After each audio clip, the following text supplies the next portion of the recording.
Sometimes things get repetitive, but this never gets old. Let's do the planning. Hi everyone, Michael from Pixeesoft here. Welcome to our fourth sprint planning. One could argue that now we should be pretty good at it. At least I hope. On this channel, we talk about software development, Agile, and everything in between. So if you're new here, welcome. Make sure to subscribe if you don't want to miss the next video in the series. And sure, hit that bell if you want to be notified as soon as the new video comes out. Also, as we've been lately doing live streams, that bell will help you to be online when we're online, should you have any questions, so that you can ask them directly in the chat. With the lessons learned from the previous sprints, we'll attempt to estimate and plan accurately for the next sprint. We'll go through the backlog refinement, the actual planning, and we'll define the goal for the end of the sprint. The goal should serve as the shiny beacon somewhere in the fog, enabling us to steer in the right direction. Okay, let's jump right into our Scrum Board. Now, we're using Trello just for the convenience and because the basic plan is free, but you can use whatever suits you the best or whatever you already have within your organization. This is our Scrum Board right after the last sprint review. So let's jump in and do the backlog refinement tasks. As mentioned in our previous sprint review, there are no tasks in the freeze box lane, so nothing to be done there. Moving on. The tasks in the done lane are not to be stared at. They're done, so we can safely archive them now. However, the unfinished tasks should be moved back to the backlog lane. Now, you might be saying, you will be working on them anyway. Yes, but maybe after the backlog refinement, there will be some other tasks with higher priority that might need my attention earlier. So let's just move them back.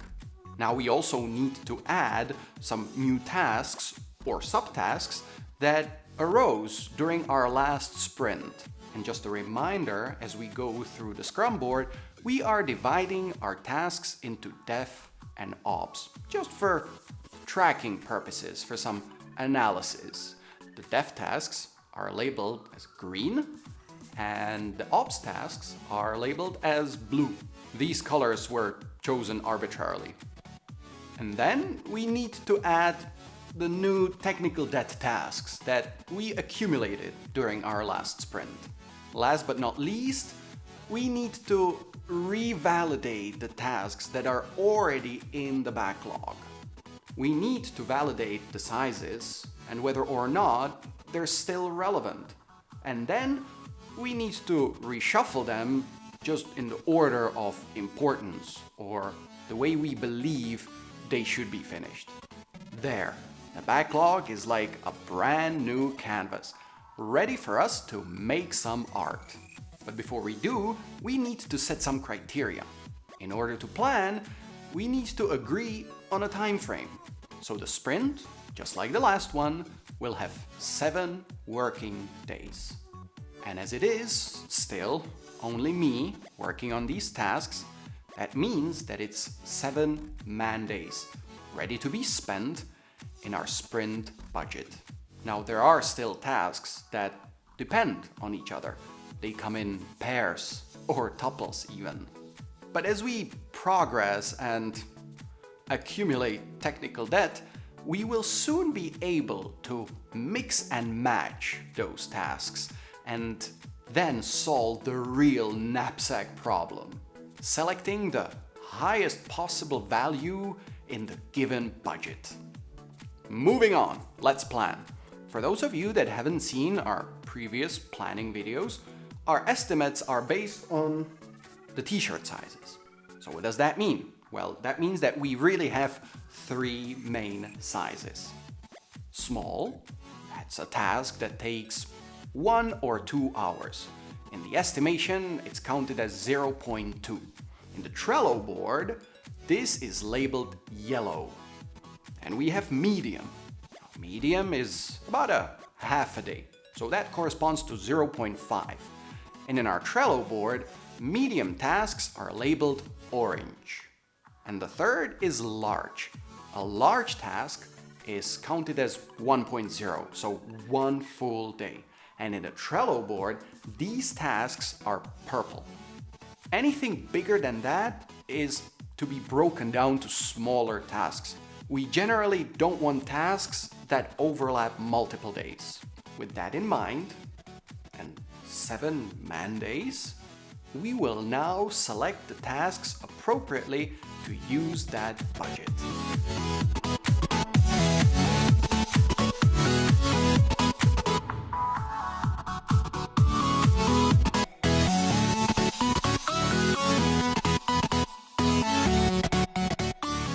And done. Tasks selected and sorted in the order in which they should be completed. I like the visual progress of getting things done and seeing that some issues were rendered to be too vague or maybe even too naive back in the very first planning for the first sprint. As we move forward and get things done, we also uncover a new complexity that we didn't see before. But we also learn a lot of things along the way, allowing us to move faster on similar tasks. A lot of the Python code, in fact, is granular and is divided into smaller services and actually is deployed in a very similar way. So as we deploy each service, we actually find out that they're similar to each other, and it helps us move faster. So, what is the goal for the sprint then? Enable persistence layer and deploy helper services in the Python clusters. This will be the criteria against which we'll validate our success in our next sprint review. Not all the issues have to necessarily be done by the end of the sprint. I, for example, didn't add any room for debugging, but we need to move in the general direction of the goal. And here we are, all done with the planning and as usual, ready for action. But there's one more thing. Something I mentioned during our last sprint review. I need to add schedule to our daily Scrum videos. I have set the time for our daily Scrum to be 10:15 in the morning, Central European time. I put it on my calendar and I intend to stick with it for the entire sprint. Each time before the daily Scrum, we will post a reminder on our social media accounts so that you know that we're about to go live and you can tune in and ask any questions should you have any. But let's hear from you now. At what time is your daily Scrum? Is it first thing in the morning? Or do you allow some time for your team to clean up after the day before and sort their thoughts before the meeting? Let me know in the comment section below. And that's it from me now. Thank you for watching. Hit that like button, subscribe if you haven't already, and I'll see you on our next daily Scrum.